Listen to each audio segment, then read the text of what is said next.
திருவண்ணாமலை புதிய பேருந்து நிலையத்தில் கழிவுநீர் கால்வாயில் அடைப்பு ஏற்பட்டு சாலையில் வெளியேறும் கழிவுநீரால் ஆன்மீக பக்தர்கள் மற்றும் பொதுமக்கள் சிரமமடைந்து வருகின்றனர்.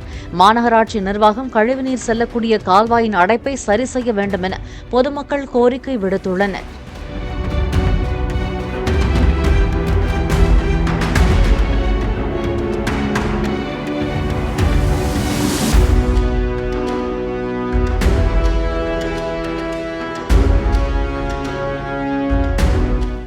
பிளே ஸ்டோர் மற்றும் ஆப் ஸ்டோரில் இருந்து பாலிமர் செயலியை QR கோடு மூலம் பதிவிறக்கம் செய்யுங்கள். செய்திகளை உடனுக்குடன் பெறுங்கள்.